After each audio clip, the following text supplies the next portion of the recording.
Salut et bienvenue sur Pop Culture Experience, le podcast qui revient en discussion sur l'expérience de la pop culture de nos invités, passée, présente et sûrement le futur.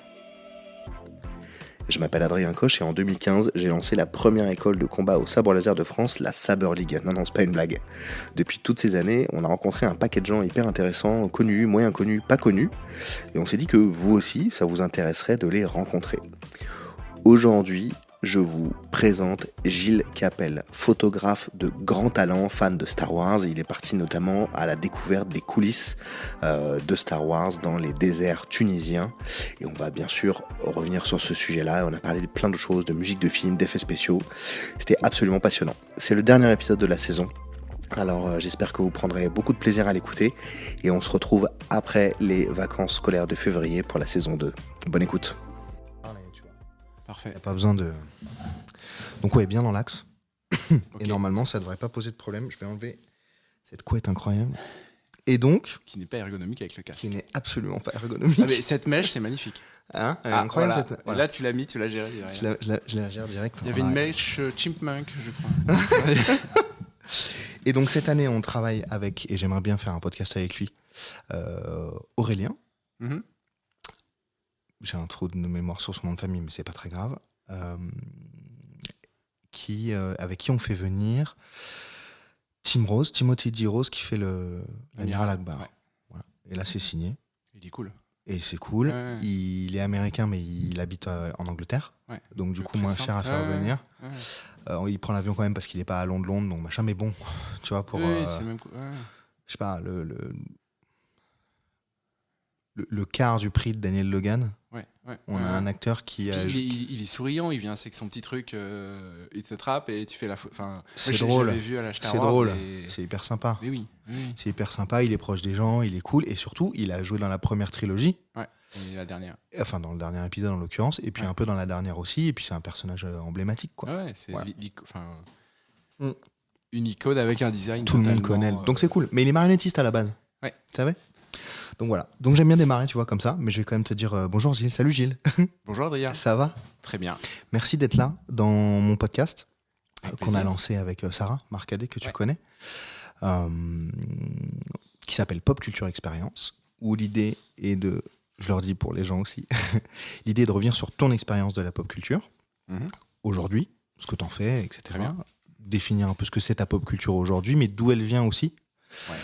Quand tu étais plus jeune, enfant ou ado, ou les deux, différentes étapes. Je vais te donner mon exemple, peut-être pour t'aiguiller. Et puis ensuite, on voit où nous mène avec grand plaisir. La conversation, tu vois. Très bien. Voilà. Donc là, c'est là, tu vois, nickel. Le son nickel, parfait. J'ai une première question. Ok. J'ai deux premières questions. La première question, c'est quoi ton super pouvoir ? Mon super pouvoir, vu là d'où je viens, ce que j'aime, on va dire, on va dire que je suis force sensitive et voilà, il y a des choses qui marchent, il y a des choses qui marchent pas. Voilà. Je ne peux pas. J'aime bien sentir le mood des gens, on va dire. Ouais. Je n'ai pas forcément plus de skills que d'autres personnes, mais ça fait partie des choses que j'aime bien de sonder les gens aussi, de les écouter en fait. Voilà. Okay. Et peut-être de déterminer, de voir comment rebondir, les aider, et tout, etc. Genre super en pâte. Ce serait prétentieux, mais j'aime bien, voilà. Ouais, je vais plutôt aller vers ce genre de super pouvoir que des pouvoirs un petit peu destructeurs, voilà. Plutôt proche des gens. Ouais, après, ce qui va me faire kiffer, c'est peut-être aussi des pouvoirs plutôt à la professeur Xavier. Voilà. J'aime bien. Alors, je connais les X-Men via le filtre des années... les films, via le filtre des films des années 2000 et 2002, je crois. Forcément, j'étais ado à l'époque de X-Men 2 et j'ai trouvé que c'était un super bon divertissement. Voilà. Ouais, moi, je suis avec des super persos qui parlent à plein de gens et ça avait de la gueule comme film. Je suis d'accord. Ok, c'est cool comme super pouvoir. Ouais. Cool super pouvoir. Proche des gens. J'essaye, hein. Allez, ça veut pas dire que... voilà. Tu fais au mieux. Ouais. Gilles, pour te présenter un peu plus dans le détail, évidemment, dans l'intro, je te présente, il y a une intro avant. On s'est rencontrés au gré de ce projet de sabre laser dont je suis porteur initialement. Où tu es intervenu, on s'est rencontrés même sur des salons, sur différents événements pro et perso. Ouais, voilà. Et puis après, on a bossé. T'es venu aussi sur nos événements. Tu es Tu es plein de choses, mais C'est ça. super en pâte. Voilà. Non. Pour moi, tu es photographe. Ouais. Tu bosses aussi en direction artistique sur différents projets, si je dis pas de En bêtises. design d'interface, Voilà. Dans les escape games, en digital, voilà, plein de... Ouais. Et tu fais aussi un peu des applis. C'est ça, ouais. Aussi. Ouais. Téléphone, aussi des interfaces télé, Tout à fait, ouais, c'est etc. ça, ouais. On est d'accord? Ouais, tout à fait. Tu peux nous en dire plus sur ce sujet-là? Après, on reviendra sur la photo, évidemment, qui est plutôt le cœur, j'imagine. Donc c'est vrai que j'ai un poste de UX UI designer au sein d'une société qui fait des applications multi-écrans et notamment qui est spécialisée télé. C'est vrai que c'est assez marrant d'être avec ce média télé qui est maintenant l'interface principale aussi de tous nos contenus préférés, on va dire. Ouais, tiens, notamment avec toutes ces plateformes qui apparaissent, disparaissent, Super. nous font rêver. Et c'est extrêmement aussi intéressant d'analyser comment ces plateformes peuvent faire le pire et le meilleur et aller chercher du bas de catalogue, le faire remonter, de faire partager des films patrimoniaux et ou parfois de créer des prototypes on va dire difformes mais qui n'ont peu de sens, ou parfois le but ça ne va être que de sortir quelque chose pour que les gens en parlent à la machine à café, que ce soit bien ou pas en fait. Il y a tout ça on va dire dans les plateformes. Pour moi il y a comme peut-être le cinéma, je vais pas parler au passé, mais le cinéma c'est aussi fait pour vendre des pop-corn. Donc plus le film marche, mieux c'est, parce que la marge elle se fait là-dessus. Et je dis pas que les plateformes c'est mieux, c'est moins bien, c'est juste différent et il faut être conscient un petit peu de tous ces mécanismes-là en fait.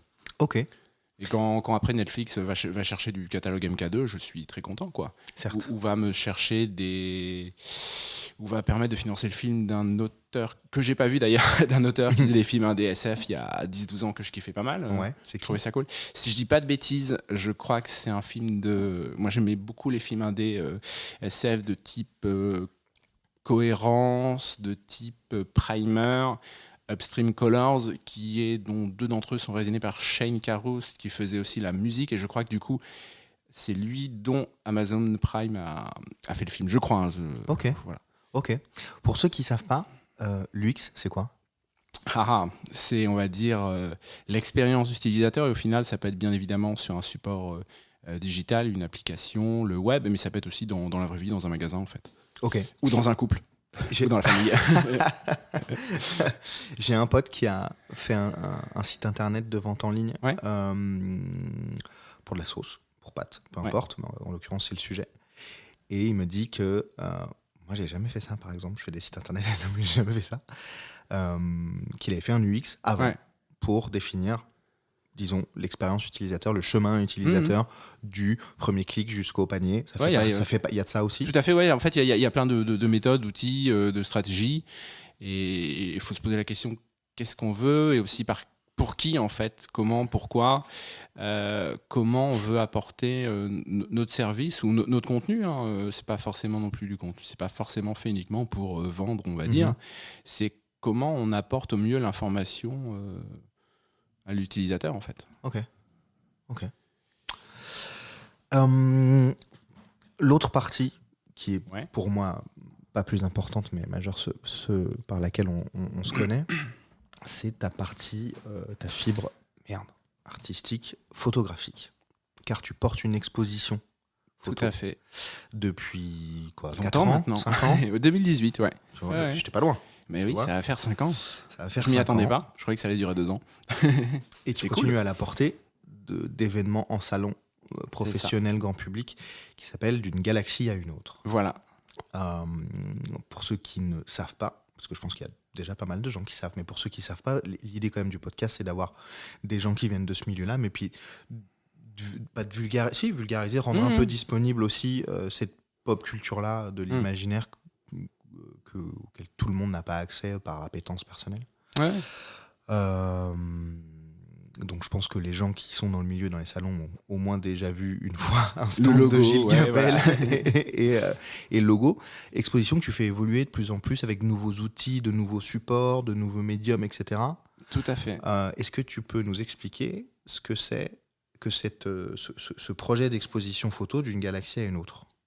Très bien, avec plaisir. Alors moi, je suis parti en 2018 en Tunisie avec une petite idée de faire ce voyage un petit peu cryptique de T'as dû le dire fan. 1000 fois, mais bon. Voilà, mais c'est pour ça que je vais peut-être prendre une voix très marketing, je ne sais pas.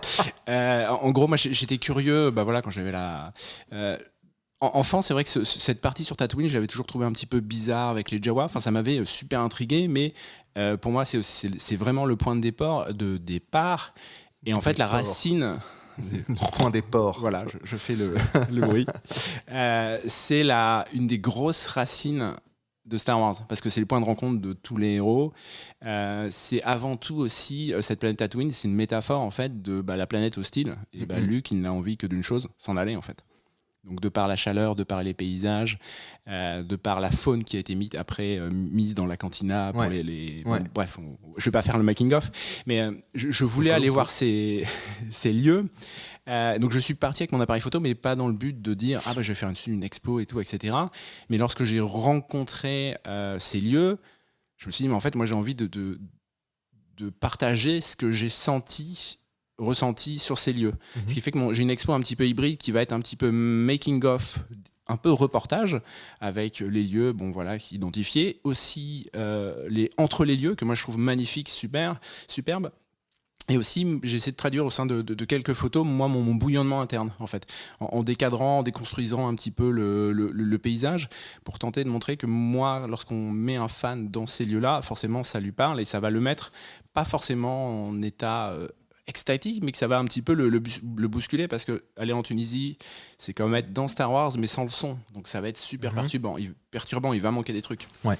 Mais on se rend compte qu'on touche une racine ou quelque chose de beaucoup plus expérientiel, méditatif, qui, moi, c'est peut-être aussi plus mon kiff, donc ça va me parler, en fait. Ouais. Et en fait, encore une fois, moi, je considère aussi que mon expo, c'est une sorte de manière de voir Star Wars. C'est une niche parmi tant d'autres. Et je me rends compte de plus en plus compte en convention, et j'en suis super fier d'ailleurs, qu'en fait, tous ces fans de Star Wars ou passionnés, ils ont leur manière. Que ce soit collectionner, que ce soit dessiner, faire des maquettes, être à fond sur le making-of, ou moi avec mon expo photo. Et il y a le cosplay, enfin bref, il y a 10 000 manières de vivre sa passion de Star Wars, et toutes très bonnes, je pense. Et de voir ces fous rétrospectivement, une fois qu'on est un petit peu dedans, à notre échelle, et toi aussi, bien sûr, de voir l'emprise et la puissance que la saga a, en fait. Et aussi de créer peut-être une boucle un petit peu, moi, d'hommage. Et notamment, comme tu l'as dit tout à l'heure, au début, je faisais que mon expo photo. Après, on m'a demandé de faire des conférences. Et donc, ok, j'en ai fait. Puis après, je me suis évidemment bien plongé dans les making-of. Et j'ai aussi envie de partager ce côté craft, effets spéciaux, ce que faisait ILM dans les années 60, dans les années 70, en fait. Et de montrer que le speeder de Luke, il vole grâce à différentes manières, en fait. Et par exemple, moi, là, j'ai commencé une petite série d'ateliers, donc j'ai créé une sorte de petite boîte avec laquelle on peut animer juste la tête, en fait, d'un AT-AT. Et on peut juste prendre 5 minutes et se rendre compte que juste bouger la tête d'un AT-AT, via un flexible, on prend une photo, etc., on peut prévisualiser le film, c'est un peu galère. Mais on peut la faire bouger de différentes manières. Voilà, et juste pour montrer qu'avant, on faisait comme ça. Je dis pas que c'est mieux, que le numérique, ce n'est pas bien, que les artistes numériques ne sont pas des artistes, c'est pas du tout ce que je dis. C'est qu'il y a différentes manières de faire, et on le voit aussi encore dans des productions actuelles. Et même peut-être on peut parler de Tom Cruise et sa super cascade à moto qu'il va faire dans le prochain... Dans le prochain Mission Impossible. Voilà, il y a différentes manières de faire.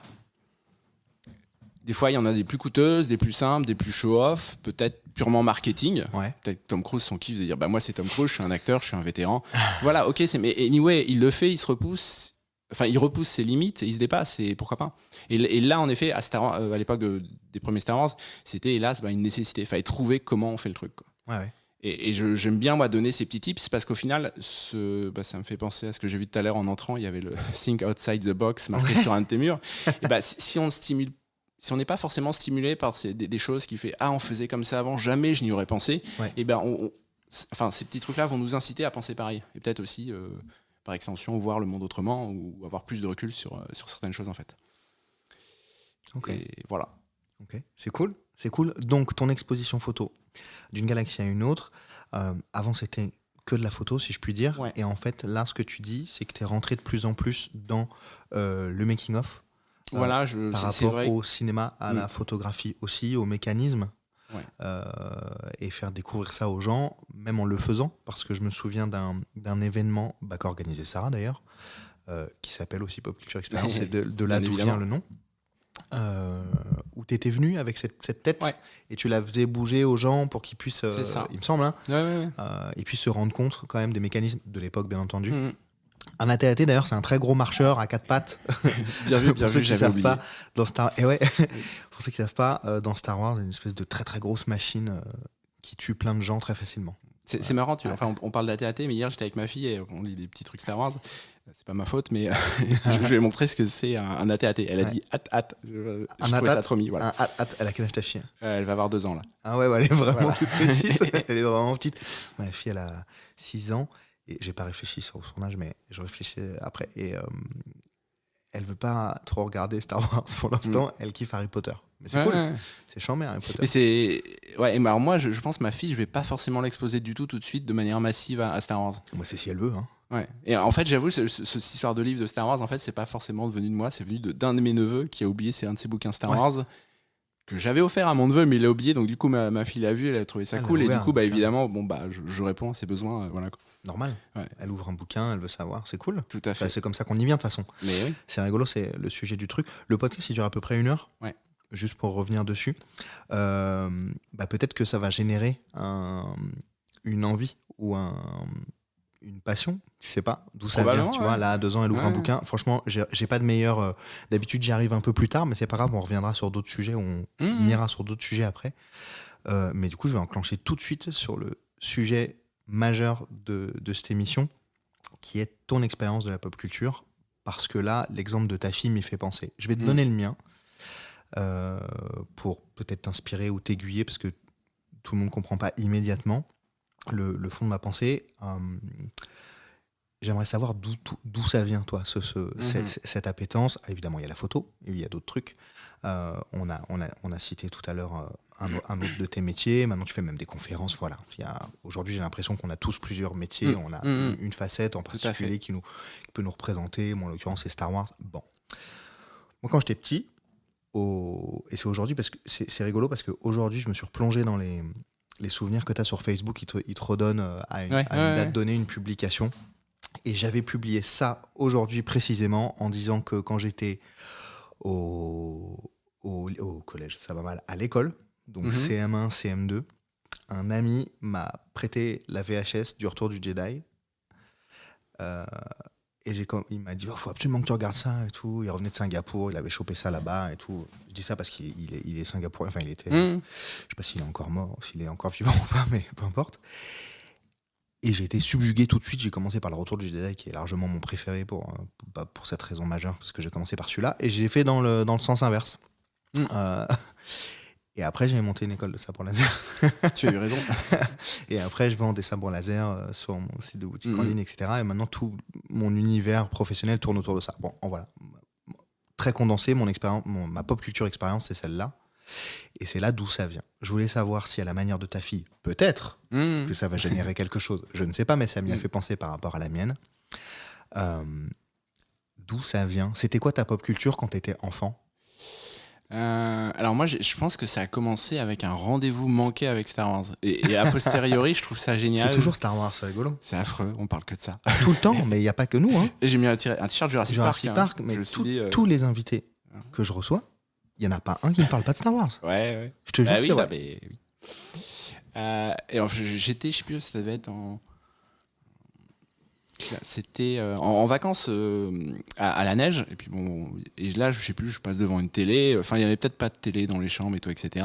Et là, je vois une bande-annonce de Star Wars. Je fais, waouh, c'est ouf ce truc. Et je me dis, mais ça passe quand? Je veux le voir. Et là, je crois que ça devait passer peut-être le samedi soir où il fallait rendre la loc. Et donc du coup non, c'était pas possible parce qu'on n'allait pas être arrivé et tout, etc. Je le verrais pas bref. Mais du coup, sur le coup, j'avais totalement endormi le truc. Et après, alors j'ai vu bien plus tard, donc là t'étais jeune.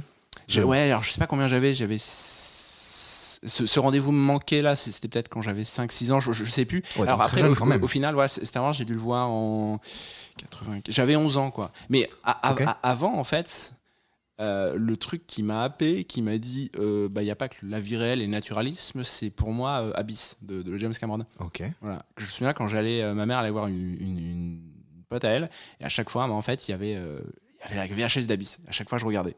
Et alors, je sais pas combien de fois j'ai vu Abyss, mais en plus, il est fou sur différentes manières, sur différents points de vue, ce film. D'ailleurs, petite référence à Dark Vador dedans, qui est explicitement Je l'ai pas vu cité. D'accord. Je l'ai pas vu. Bon, je spoil pas, mais voilà, c'est un film qui en plus ne va pas être un film de SF un peu bourrin et tout, etc. Ouais. Plus à la Terminator. Je dis volontairement Terminator parce que je me souviens aussi d'une fois où mon grand frère voulait regarder Terminator et moi je me suis dit oulala, ça va pas le faire, je vais pas regarder ça. Donc j'étais quand même dans la piège, je m'étais fait une cabane, je suis souvent une cabane sur le canapé de chez mes parents. Du coup je regardais le film mais de loin dans la cabane. Et en fait je me suis fait tout le film mais je me suis dit mais ça fait pas peur et c'est juste génial en fait. Et du coup il y avait ce côté peut-être un petit peu ce qu'on voit, les choses qui nous font peur. Et en effet on voit ce squelette, il fait flipper. Enfin on se dit si on voit ça, le reste du film ça doit être affreux quoi. Donc au final j'ai peut-être plutôt commencé par Cameron que Lucas quoi. Ouais. Et je continue à beaucoup aimer Cameron quoi. Ouais. Et bah du coup Avatar. Super expérience cet Avatar 2. Moi, L'eau, là. Ouais, La voix de je l'eau. l'ai vu, je l'ai fait exprès d'aller le voir en Dolby, dans un Dolby Cinéma, donc en je sais plus, 48, enfin HFR 48, du Ok. coup avec de l'Atmos si on est en Dolby Cinéma, si je dis pas de bêtises, et c'est une vraie claque expérientielle. Je trouve plus, enfin le côté expérience, la manière de, enfin le rendu des personnages plus la manière de gérer la 3D pour moi était plus révolutionnaire que sur le premier Avatar, même si en termes, je trouve, de scénario et d'histoire, je vais préférer le premier Avatar. Et je pense que demain, on me demande est-ce que tu veux revoir Avatar 2 dans une salle non HFR normale, je dirais peut-être non. Et pour moi, il tient vraiment la route dans ce cocon-là. Le film a peut-être éventuellement des défauts narratifs, etc. Mais au final, je suis passé au-dessus grâce à la narration, enfin, à l'aspect visuel, sonore, au-dessus de grâce à l'expérience, je suis passé un petit peu d'au-dessus de ça, et je pense aussi c'est peut-être un film de transition vers ce que Cameron veut nous montrer pour les prochains. Et néanmoins, ça reste super costaud, super solide et magnifique, quoi. Et on voyage, quoi.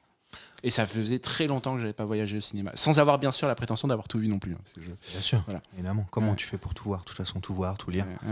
Moi, c'était une expérience aussi pour moi. J'ai pas vu dans une salle particulière. C'était juste un bon cinéma.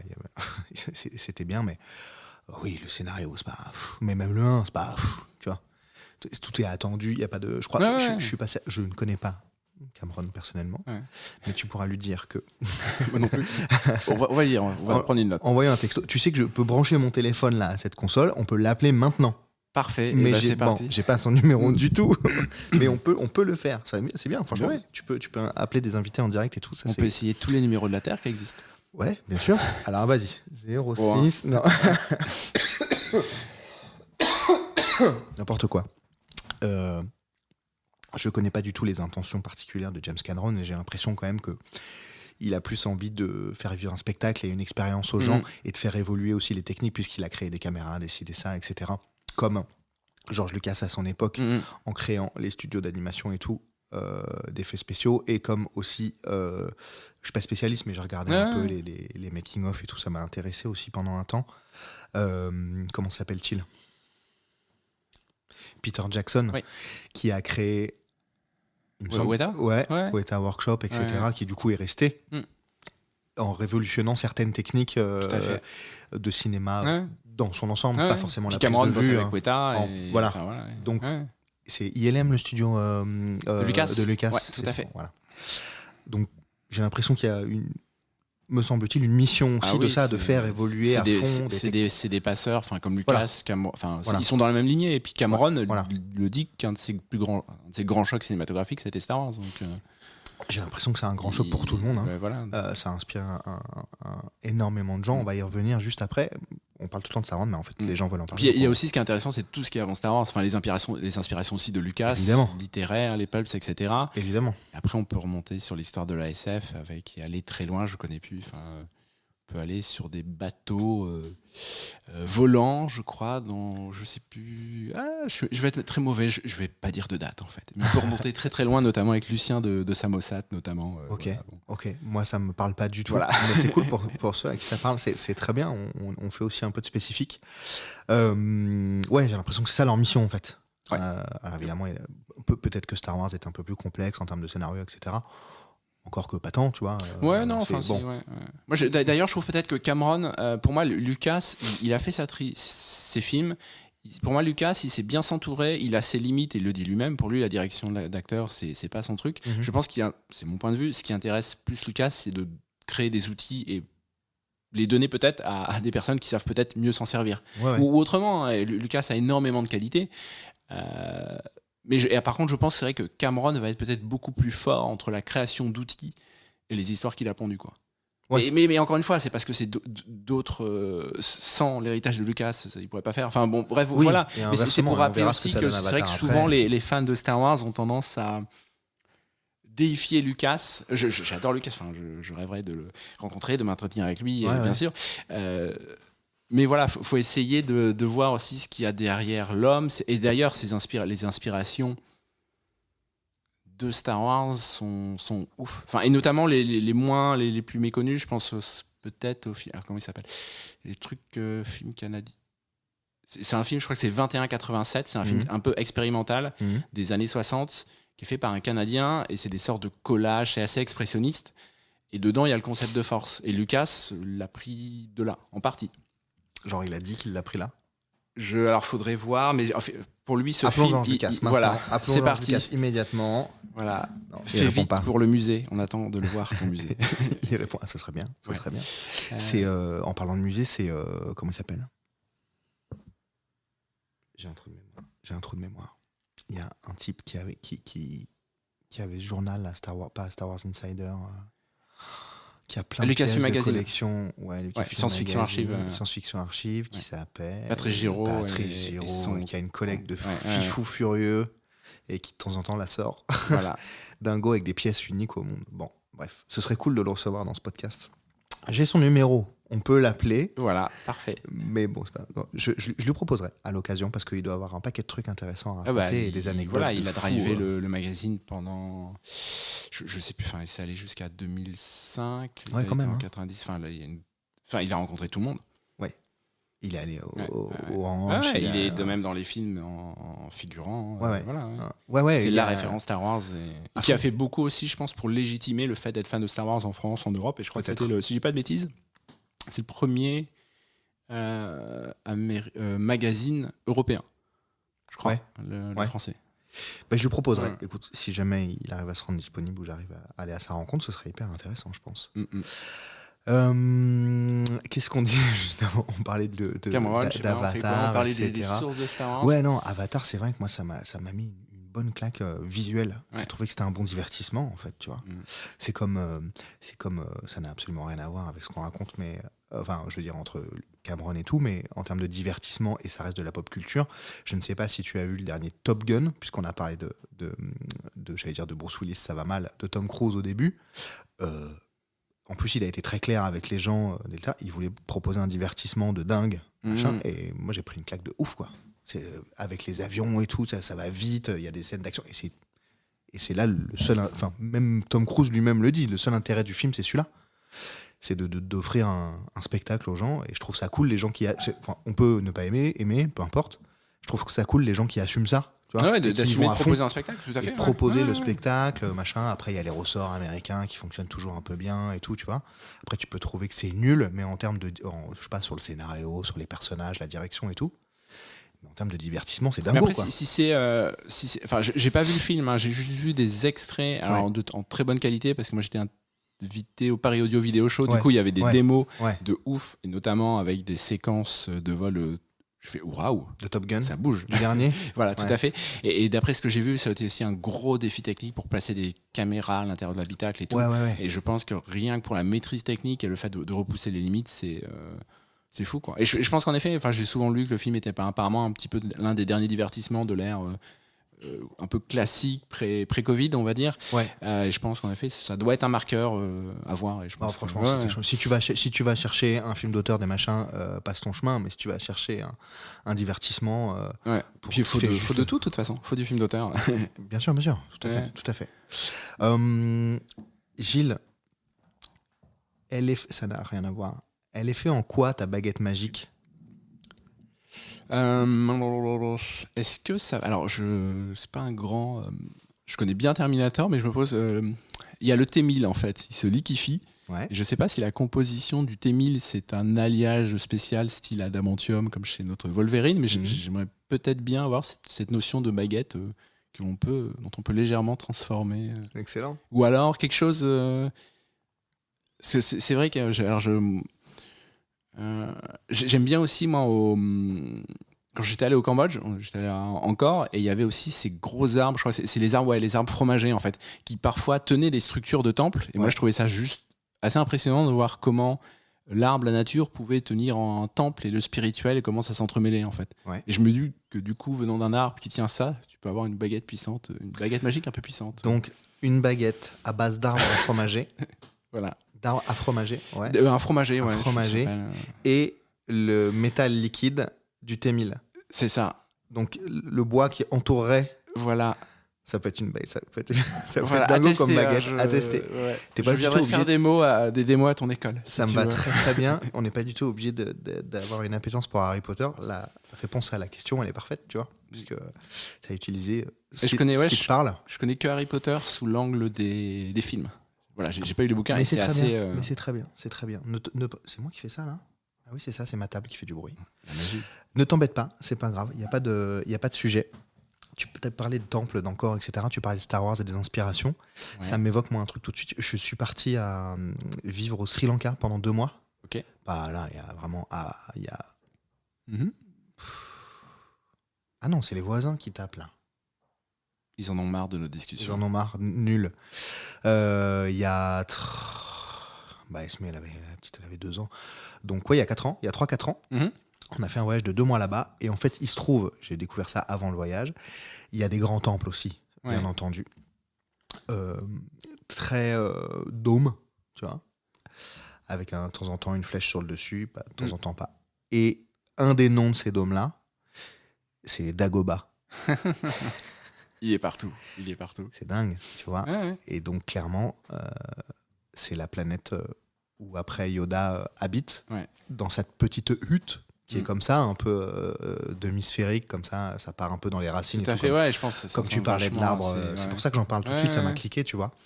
Et ça s'appelle une Dagobah. Ouais.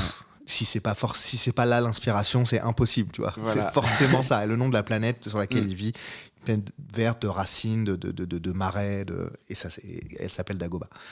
Donc j'ai trouvé la relation. Lorsqu'on fuit Star Wars, il nous rattrape. C'est fou, hein. Tu vois, tout le monde parle de Star Wars. Et alors on en parle un peu dans tous les épisodes du podcast.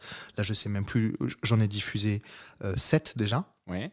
Je fais ça par saison. Donc l'idée, c'est que la première saison, il y a 10-12 épisodes et ainsi de suite. Et puis après, on fera peut-être des épisodes bonus sur d'autres trucs, sur un sujet en particulier. Peut-être on pourra parler que de cinéma, tu vois, et faire revenir...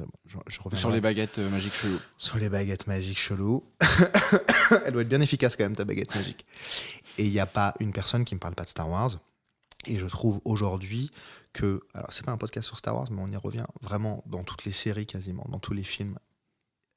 Il y a toujours une référence à Star Wars, quelqu'un qui parle à l'envers pour parler comme Yoda, je suis ton père, machin, etc. Il n'y a pas un con dans la rue qui connaît pas le bruit que fait Vador avec son masque, et le plus grand méchant du cinéma. Tout le monde sait qui est Dark Vador. Genre, tout le monde, même les gens qui n'ont... Et je parle spécifiquement des gens qui n'ont pas vu ces films-là. Tout le monde le sait. Tout le monde le sait. Le petit bonhomme vert, machin, etc., tout le monde le sait. Les sabres laser, tout le monde sait. Ah ouais, c'est Star Wars, machin. Tout le monde sait ça. Comment ça se fait ? Je te pose la question.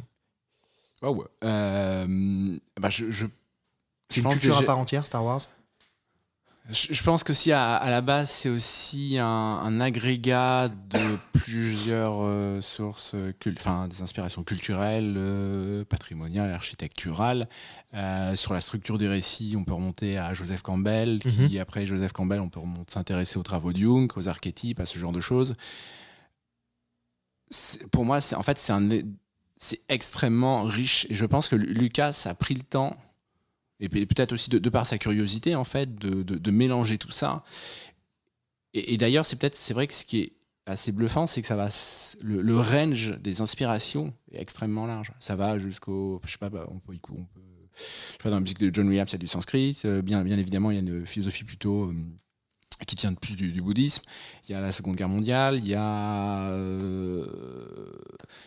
la princesse de Mars aussi, l'héritage littéraire de Burroughs. Enfin, il y a en fait, c'est une sorte de grosse boule, on va dire, bien dense, genre une super Powerball. Et d'ailleurs, moi, c'est ce qui me plaît aussi dans Star Wars, c'est que pour moi, Star Wars, c'est une passerelle vers d'autres choses, en fait. Par exemple, je ne pense pas que sans Star Wars, je ne serais peut-être pas forcément allé un jour à l'opéra. Voilà. Et du coup, parce que je me suis dit, quand on lit des trucs sur John Williams, on voit Wagner. Tu allais voir un ciné-opéra ou vraiment Non, opéra traditionnel. C'était il y a une vingtaine d'années, avant un petit peu qu'il y ait tous les ciné-concerts qui se font maintenant. Ciné-concerts, pardon, c'est ça que je voulais dire. Ouais, alors depuis, j'ai fait des ciné-concerts, bien évidemment. C'est bien. Jamais fait. J'ai fait le Retour de Jedi à la Philharmonie. Et je trouve que ça a claqué. En fait, j'étais assez réticent parce qu'on m'avait dit non, mais des fois, c'est amplifié. Alors moi, je me dis, non, je ne vais pas écouter un concert d'une manière amplifiée, alors que j'ai pu en écouter en vrai sans amplification. J'avais peut-être un mauvais a priori, ce qui fait que, bon, alors il faisait le 4, 5, 6. Je fais, bon, allez, non, mais je vais quand même voir le 6. Hein, je veux voir à quoi ça ressemble. Et j'ai clairement pas été déçu, surtout sur le 6, qui est bataille de fin, ça envoie des cuivres comme pas possible. Impressionnant. C'est top, hein. Voilà. Et là, j'ai eu en plus l'occasion récemment d'écouter l'orchestre. Je crois que c'est le Star Pop Orchestra, je sais plus, et qui a si je dis pas de bêtises, il a fait aussi ils ont fait des ciné-concerts Star Wars, et dans un cadre peut-être un petit peu plus, une petite salle à Paris, un petit peu plus. Et en fait, c'était fou aussi d'avoir la musique pour la musique. Ouais. Voilà. Et ça tient extrêmement debout. Et notamment, en fait, c'était toute l'œuvre de John Williams, notamment ce qui est ses travaux aussi plus personnels, en fait, qui ne concernent pas la musique de film, ni les fanfares qu'il a fait pour les JO, et ce genre de trucs. Et c'était aussi dans le cadre d'un très bel événement. C'était un colloque autour de John Williams, organisé par l'université Paris-Saclay. Et ils avaient fait ça très bien. Et du coup, il y avait cette phase de médiation autour de la musique qui était géniale. Continue, parce que c'est les voisins. Vous entendez peut-être également mon chien qui ronfle comme un tracteur. Okami ? Si, tu vois, voilà, il s'est réveillé. Il est là. Tu vois, il entend les voisins. Oui, qu'est-ce qui se passe ? Qu'est-ce que c'est ? Qu'est-ce que c'est ? Attaque ! Pas les voisins. Oh là là, qu'est-ce que c'est ? Oh là là, il s'est levé. Ouais. Oh là là. Et ben alors ? C'est le voisin. Oui, parce que t'es chez moi, là, donc on entend les gens, les immeubles parisiens, etc. Alors n'hésite pas à pas trop aller et venir avec le micro, parce que tu fais un tout petit peu très comme bien. Ça, et je t'entends avec la voix qui parle, je qui bouge revient. Reste, n'hésite pas à rester. Désolé les auditeurs. Tu peux. Non, mais on va simplifier la post-prod. Non, mais attends, tu sais, je fais là, grâce à ce matos-là, du coup, j'ai presque plus rien à faire après. Oui, t'as des niveaux automatiques, je suppose. C'est parfait, trop bien. Tu dépenses de l'argent, mais. Bon, c'est cool, quoi. Comme ça, il y a une expérience un peu sympa. On a des bons outils pour bosser et tout. Excuse-moi, je t'ai un peu coupé, mais du coup, j'ai entendu. On en était à John Williams. Ouais, tu me parlais de musique. Et c'est vrai qu'aussi la qualité d'écoute et le fait de prendre le temps. Parce que c'est vrai qu'aujourd'hui, avec les plateformes de streaming, on est dans une ultra disponibilité de contenu. Je dis pas que c'est pas bien, mais ça conditionne énormément. Ça conditionne pas mal de choses.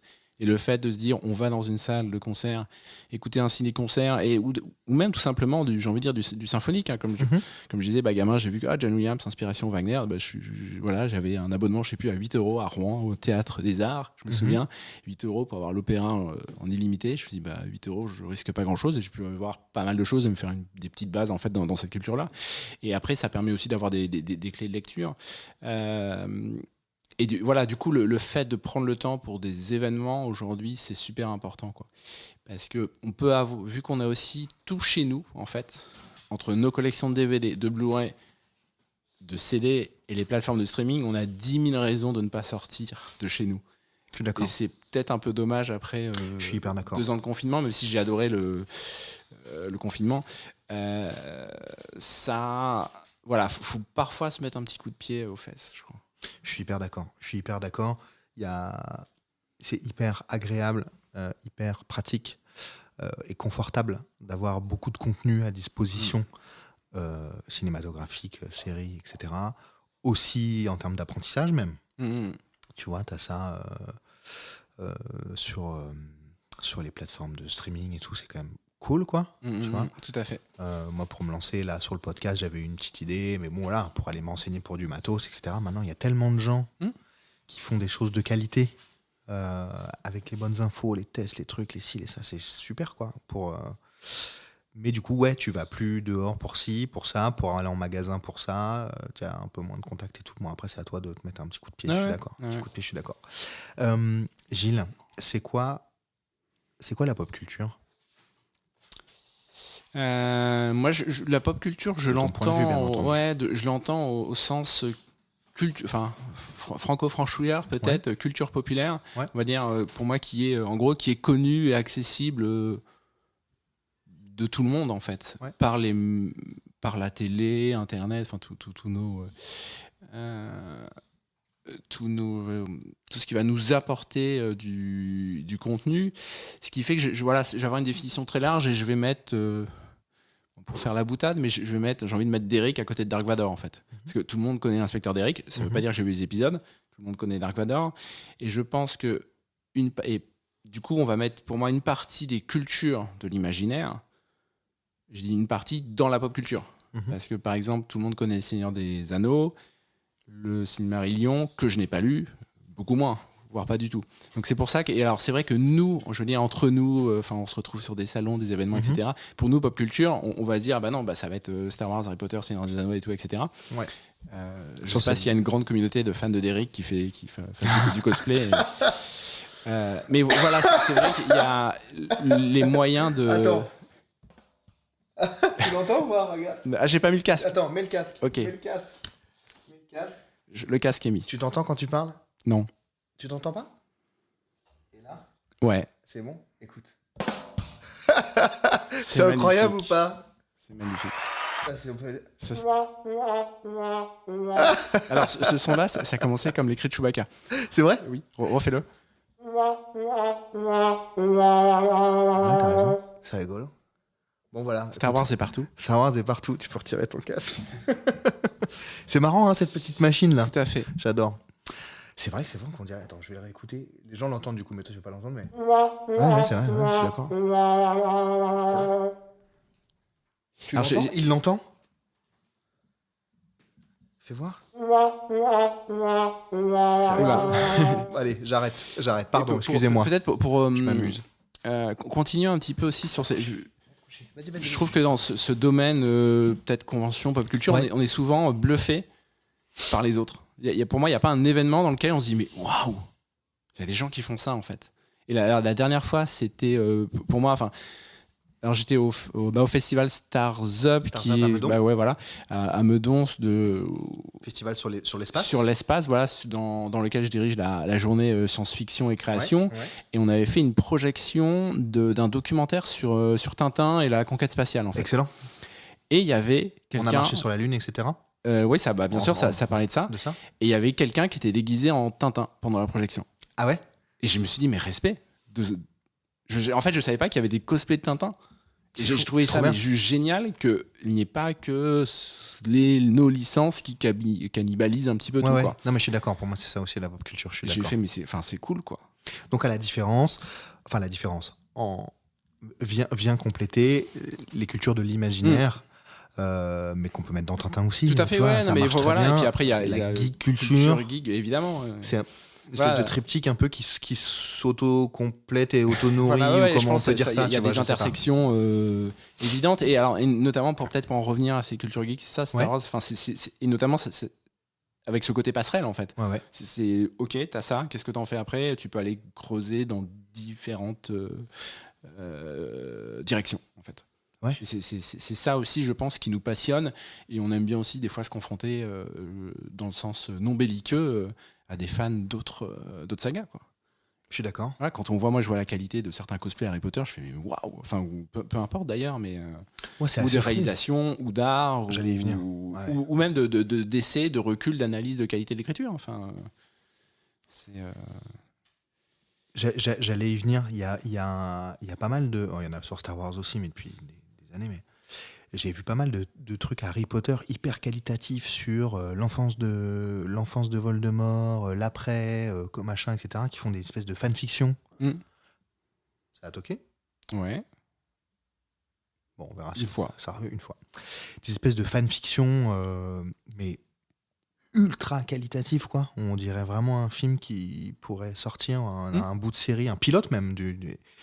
Et les gens sont à fond, quoi. Ouais. Dans la création de ça. Je suis pas certain qu'il y a un but tu vois, professionnel, si ce n'est vendre l'acting ou tu vois, je sais pas. Mais déjà se challenger et le faire, quoi. Ouais.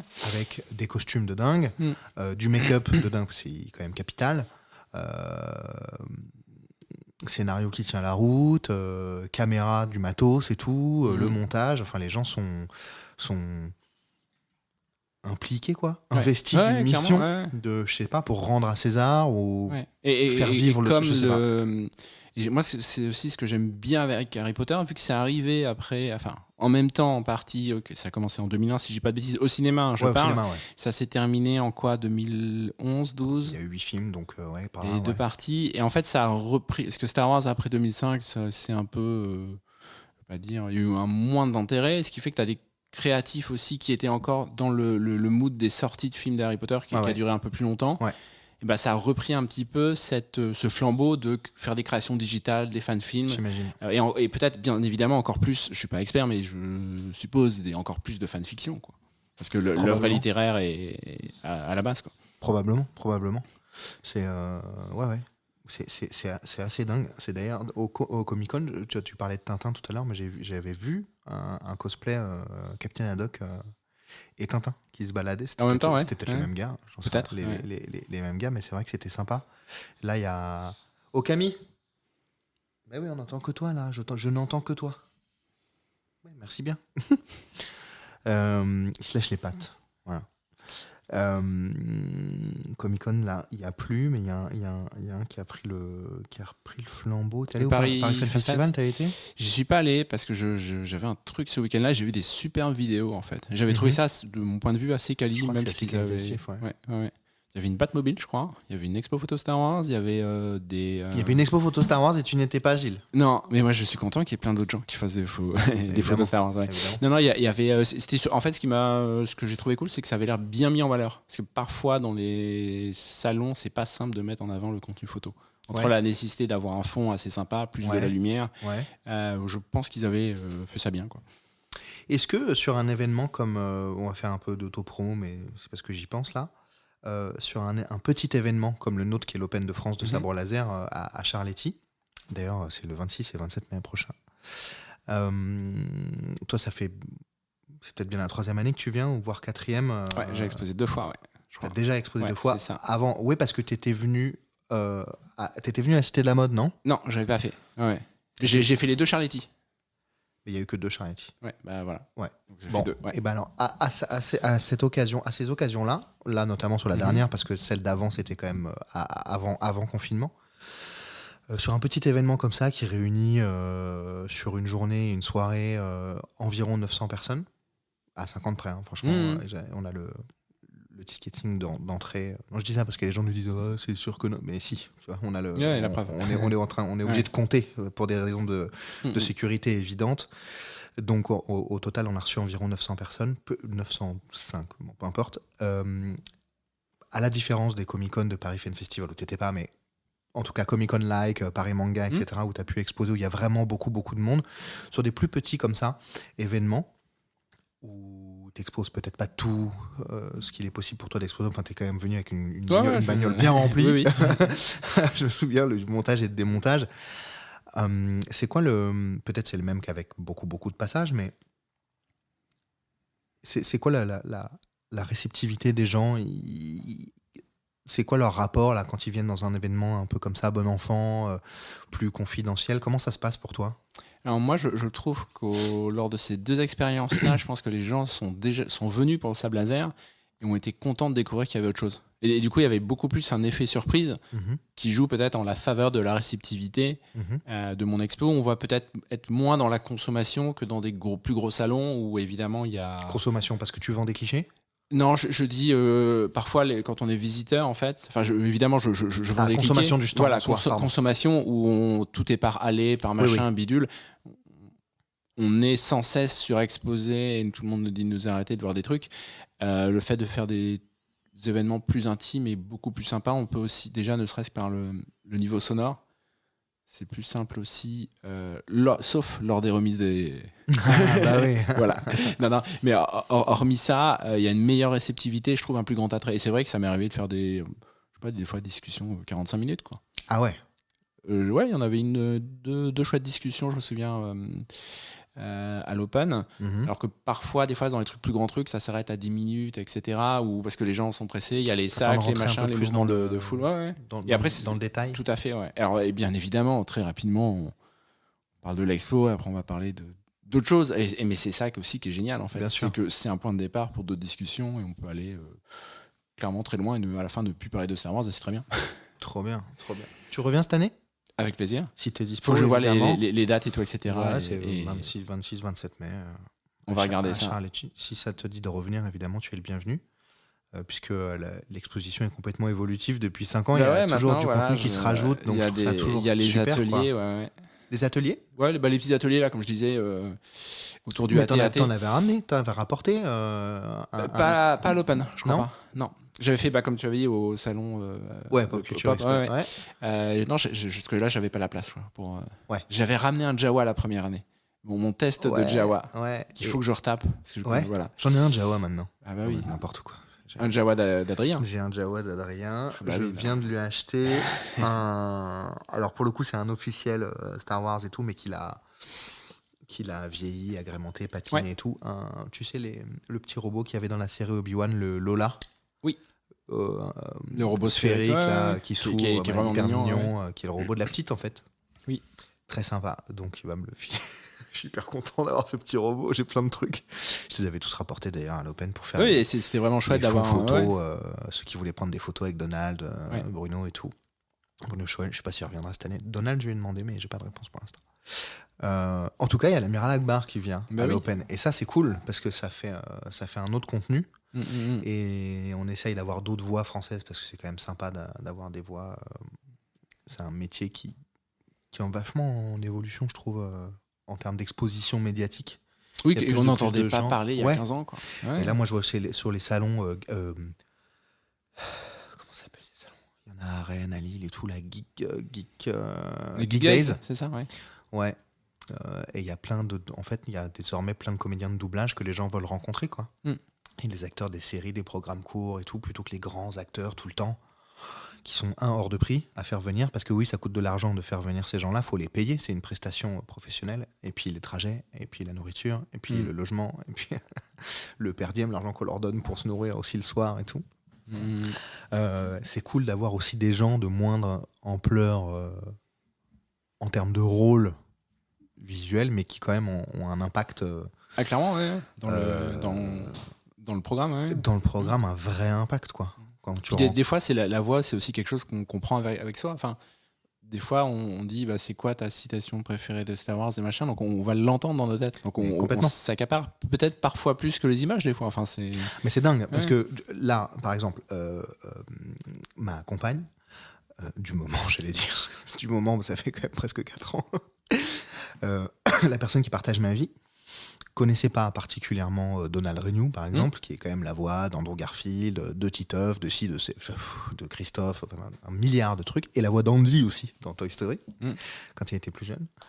Elle connaissait pas, tu vois. Et là, forcément, à force de machin, il est venu au tournoi, on entend sa voix, etc. Il parle, il a fait une vidéo sympa avec la voix d'Andrew Garfield et tout. On regarde le dernier Disney qui est sorti là sur la plateforme, qui s'appelle Avalonia, et elle entend la voix du personnage principal. Elle me dit, putain, c'est Donald, non? Donc ouais, tu vois, on identifie, on a ces grains de voix et tout, et c'est tout de suite, et du coup j'avais l'impression de voir Donald en train de jouer. C'est marrant, parce que je l'ai rencontré, mais je trouve qu'il y a un rapport à la voix qui est important aussi, au-delà du visuel. C'est pour ça que j'aime bien le média podcast, ou le média radio, qui est sensiblement, je veux dire, en termes d'impact, pas d'impact, mais d'audition, la même chose. Je trouve que quand juste t'entends les gens sans les voir, t'as une autre relation avec eux. Je sais pas ce que t'en penses. Moi, je suis tout à fait d'accord. Et notamment, c'est vrai que, alors bien évidemment, ça s'est imposé avec le confinement, mais et maintenant, il y a pléthore de podcasts ou d'expériences aussi.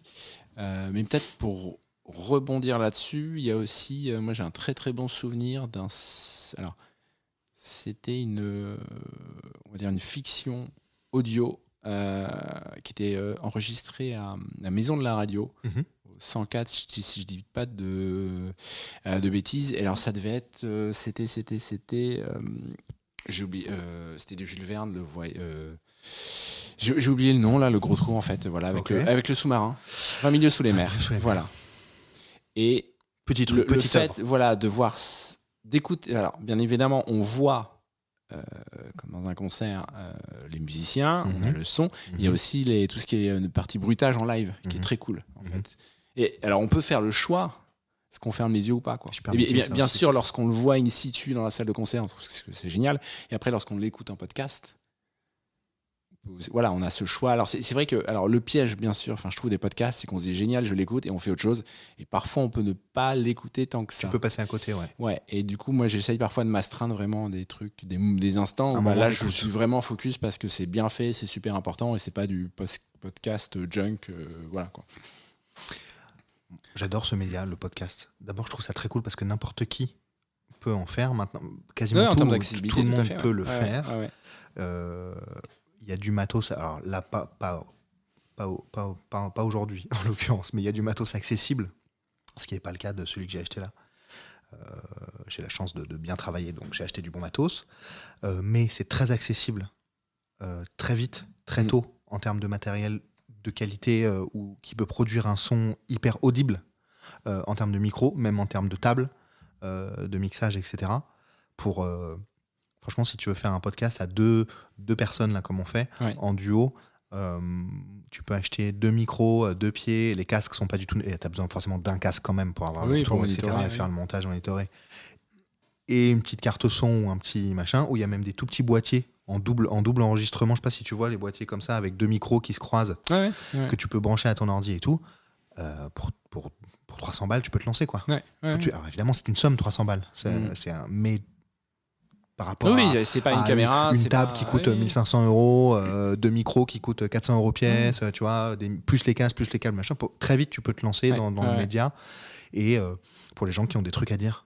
Tout à fait. Ou qui veulent faire dire des trucs aux autres. Et encore une fois, après, ça va être faut un minimum de qualité sonore, et après, le contenu, est comme à chaque fois, prend le... Ouais, mais sur le sonore, si t'as pas la qualité du son, les gens... On est d'accord. Impossible. Parce que du coup, t'as pas l'image. Aussi, c'est double tranchant.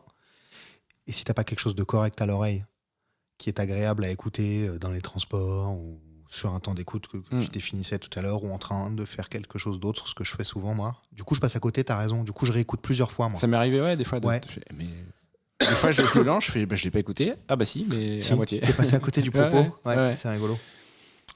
Du coup, je trouve que c'est hyper nécessaire. Le son, hyper important. Gilles, on arrive tranquillement, bonnement, mais... Déjà sûrement à la fin. Tranquille, hein, on a le temps, hein, on va finir. Je te dis juste qu'on arrive à la fin de la... Ouais, on a démarré à 7, tu vois, il est 1. Donc on arrive tranquillement à l'heure. Tu vois, ça passe vite, hein, quand on s'amuse, quand on discute. J'ai beaucoup parlé là, pardon, hein, c'est parce que du coup, ça m'a inspiré plein de trucs sur les 10 dernières minutes. Là. Désolé, c'est toi qui m'interviewe. C'est le making-of du podcast. Non, c'est cool. Alors, j'ai déjà reçu une personne, il n'est pas encore diffusé, qui s'appelle Benjamin, qui est musicien, mais qui m'a parlé beaucoup de musique de film. Du coup, tu as l'air quand même calé dessus. J'aime bien. Voilà. Ouais. Je trouve que ça va avec les sujets making-of, etc. Et je vais sûrement faire, je le dis depuis plusieurs épisodes là, excusez-moi, je me frotte les yeux en même temps parce que j'ai très mal dormi. Ma fille s'est beaucoup réveillée. Enfin, beaucoup, elle s'est réveillée 2 fois, mais au milieu de la nuit, ça fait un peu... Je te comprends tout à fait. Voilà, ça casse un peu ça a duré 4 secondes, mais... Très au fait des musiques de films et des compositeurs, notamment. Et je voudrais faire des épisodes ensuite un peu bonus, hors série, spécifiques. Tu vois, pas dans la saison, des hors série, des machins, sur des sujets en particulier. Donc, si tu veux bien, j'inviterai aussi Benjamin et je te réinviterai. et d'autres, peut-être une troisième personne, parce que je vais racheter 2 micros pour pouvoir faire ça, parce que là on peut en mettre 4, plus ce téléphone éventuellement, pour parler spécifiquement de ce sujet-là. Avec plaisir. Ouais. Tu vois, de musique de film. Tu vois, parfait. En bonus, en hors-série, enfin tu vois, en pop culture expérience, hors-série, musique. je sais pas comment on dit, comment on peut dire hors-série, je vais trouver un nom marketing à la con. Voilà, si ça te botte. Ça va être top. Pour discuter de la musique d'Harry Potter, de la musique de Star Wars, de la musique d'autres trucs, du Seigneur des Anneaux, il en connaît et de plein. Terminator. Et de Terminator, par exemple. Voilà, non, il y a plein de trucs, il y a plein de sujets. Il connaît plein de trucs. D'ailleurs, il m'a appris, il sera diffusé avant, donc je peux le dire maintenant. Tu connais John Mayer, le chanteur, guitariste John Mayer, ou pas? Ça te parle? Pas du tout. Bon, normalement, pop culturellement parlant, c'est un chanteur hyper connu. Ok, moins connu que Lady Gaga, tu vois, mais très connu quand même, John Mayer. Un artiste de ouf et tout. Et il m'a confié, il m'a donné cette anecdote-là que moi je ne savais pas du tout, que lorsqu'il était, je crois qu'il a nos âges à peu près, tu vois, quand il était jeune, il a regardé, c'est un très bon guitariste et un très bon chanteur, et il a regardé Retour vers le futur, où il voit l'acteur jouer de la guitare et jouer Johnny B. Good. Fox, ouais, avec G. Fox. Et c'est ce qui lui a donné envie de faire de la musique. Tu vois, la pop culture expérience. Sa pop culture expérience à lui, c'est celle-là. Il a vu le film, il a pris une guitare, il est devenu John Mayer. Alors que s'il avait peut-être écouté l'original, il n'aurait peut-être pas. Tu te rends compte? Non, mais c'est fou à quoi ça tient. là sont géniales. Hein. Tu vois, quand tu me parlais de ta fille au début, etc., juste il a vu ça. Il a pris une guitare, boum, il est devenu le gars qu'il est. Enfin, je veux dire, publiquement en tout cas, cet artiste, quoi. C'est fou. Ah, mais c'est fou aussi, peut-être pour en revenir aussi, encore une fois, à Lucas, qu'il a fait, vu qu'il aimait beaucoup aussi le Japon. Il a produit notamment donc, Akira Kurosawa. Après, vu qu'Akira Kurosawa était en fin de carrière, il a produit Kagemusha, un de ses films avec Coppola. Quoi. Je savais pas du tout. Voilà. Enfin, il y a aussi, voilà, il y a énormément d'artistes qui après célèbrent aussi leur source. Quoi. Est-ce que tu aimerais, je me suis surpris à avoir cette réflexion-là il n'y a pas longtemps, une nouvelle trilogie de Star Wars par Lucas? C'est une très bonne question. Par Lucas ou pas par Lucas? Par Lucas. J'ai envie de dire oui. Parce que là, on a eu Abrams, Johnson, Abrams, bon. J'ai envie de dire oui. Je pense dis pas de conneries, attends. Que les 3 derniers, c'était. Oui, il y a Abrams, Johnson et après Abrams. Ça devait être Trevorrow. Oui, c'est ça. J'ai envie de dire oui parce qu'évidemment, je serais très curieux de ce que Lucas avait prévu. Même si j'ai du retard, je n'ai toujours pas lu le Star Wars Archive rouge concernant les dires de Lucas autour de ce qu'il voulait faire dans les épisodes 7, 8, 9. Je pense qu'il y aurait des trucs très chouettes. Il y aurait possiblement des trucs moins bons, peut-être un peu niais, comme certains trucs, voilà. Mais je pense que ce seraient des propositions fortes. Ouais, moi j'aimerais bien avant qu'il parte, tu vois, parce qu'il est plus proche de la fin que du début, même s'il est encore jeune en soi, pour le monde dans lequel on vit, j'aimerais bien avoir même un spin-off façon Solo ou façon Rogue One ou machin. Un Lucas, un dernier Lucas Star Wars, j'entends. Il fait plein d'autres choses, bien entendu. Mais un dernier Star Wars Lucas, tu vois, j'aimerais bien, moi. Et alors, moi, j'ai revu récemment THX 1138, là, son premier film. Alors, je l'avais vu enfant, mais évidemment, j'avais dû voir ça, 13 ans. Enfin, j'avais trouvé ça nul, j'étais passé évidemment, je trouvais ça nul. À côté. Mais en fait, je trouve que c'est une proposition assez folle, en fait. On passe un petit peu le temps du film à découvrir son univers jusqu'à la fin du héros, qui est extrêmement cynique, d'ailleurs. Enfin, la fin du film. Et je serais très curieux de voir qu'est-ce que serait devenu Lucas s'il n'avait pas fait Star Wars. On n'en aurait peut-être plus jamais entendu parler, mais je pense que la qualité de certaines productions aurait été très intéressante en continuant peut-être vers ces dystopies, vers ces œuvres un petit peu plus critiques sur le corporatisme ou nos sociétés. Voilà, c'est intéressant. Alors c'est vrai qu'il avait dit il y a quelques années, moi je vais continuer à faire des films, soit pour moi ou mes amis qui vont être expérimentaux et tout, etc. Voilà, moi j'avoue, je suis aussi devenu friand un petit peu de ces films expérimentaux. Donc très, très curieux de ce qu'il aurait pu faire, ce qu'il va faire. Je pense pas qu'il reprendra la caméra. À mon avis, son prochain projet, c'est l'ouverture du musée des arts narratifs à Los Angeles. Je pense qu'il a aussi besoin d'être avec sa famille, tout simplement. Vive les propositions artistiques, franchement. Voilà. C'est bien d'avoir des propositions différentes. Ouais. Vive le reste aussi, les gens avant-gardistes qui créent des choses avec moins de scénarios mais beaucoup d'effets. Des expériences. Vive les expériences, c'est important. Gilles, si tu devais sortir de toute ton expérience pop culture une œuvre que tu apprécies particulièrement. Waouh, une seule. Ouais, une seule. C'est quoi ta favorite?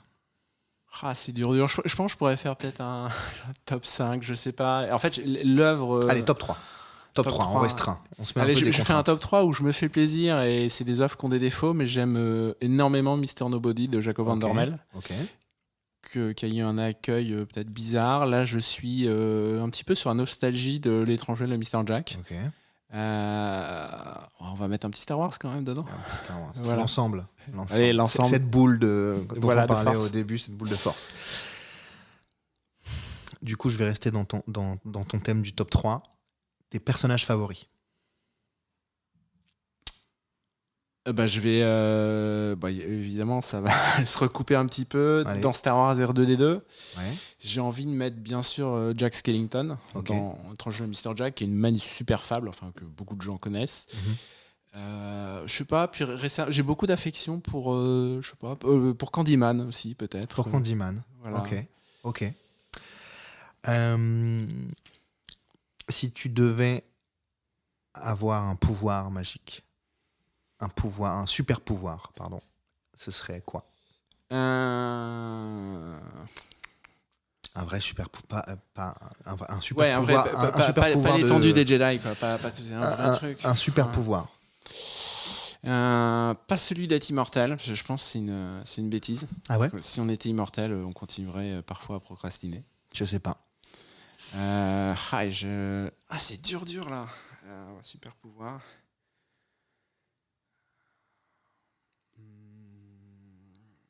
Je sais pas, on va lire dans la pensée des gens. Wow. Mais pas de manière insane non plus. Quoi. Le gars a bouclé la boucle. Avec le début de l'interview. Le début où j'essaye, tu vois, dans le début de l'interview. Et à la fin, il veut vraiment... C'est ça qui t'intéresse. Non, mais je repense aussi, là, j'ai vu récemment à la dernière adaptation de L'Homme Invisible. Voilà, te mettre proche du micro. Des studios Blumhouse. Ok. Alors, c'est vrai que pendant le confinement, j'avais vu un making-of là, sur la fameuse scène où la personne se fait valdinguer sur une table avec des caméras robotisées. Je fais cool, L'Homme Invisible, Blumhouse, ça peut être pas mal. Et je regarde le film et vraiment, je kiffe pas mal. Et après, je me dis, c'est un film qui a coûté combien ça Je sais pas, je dis $20 millions. Ce que je me mets dans ma tête, je vais sur IMDb et là, je vois $7 millions. Et alors, c'est pas le meilleur film du monde, mais c'est une proposition très sympathique. Ça revisite le mythe de l'homme invisible, un petit peu sur un côté aussi post-MeToo, pervers narcissique, qui peut être intéressant que ce soit traité, même si moins le sujet, mais ça en parle. Et je me dis, pour un film qui a fait avec $7 millions, c'est fou, alors que des fois, tu as des films à 300, 500, 200 qui ne nous touchent pas, et voilà. Je suis d'accord. Bah, tu vois, et notamment, ce côté pouvoir de l'homme invisible, moi, ça me renvoie aussi au monstre de la Hammer, que j'aime beaucoup, etc. Bon, bref, voilà, mais l'invisibilité, comme le fait aussi de lire dans les esprits des gens, c'est parfois à double sens, et encore une fois, c'est qu'est-ce qu'on fait de ces pouvoirs-là, quoi. Trop cool. Tu vois, je voulais savoir si tu avais une recommandation, un truc comme ça, mais du coup, on va rester là-dessus. Gilles, j'ai passé un super moment avec toi. Pareil. C'est à la fin du podcast. Enfin, on va s'arrêter là. Ça fait un tout petit peu plus d'une heure. Et dans un quart d'heure, j'ai un rendez-vous. Ici, mais j'ai un rendez-vous. Très bien. Je vais te laisser le mot de la fin. Je sais pas, continuons d'être curieux. Alors moi, ce que j'aime bien aussi, c'est peut-être aussi, a posteriori, mon parcours, je m'en rends compte. Posons-nous la question de qu'est-ce qui nous fait vibrer dans toutes ces œuvres-là, en fait. Je pense qu'on peut découvrir pas mal de nous-mêmes là-dessus. Merci Gilles. Et j'ai envie de refinir avec un Hakuna Matata. Merci Gilles. Salut. À très bientôt. Merci de votre écoute. On espère que vous avez pris autant de plaisir à l'écouter que nous à le réaliser.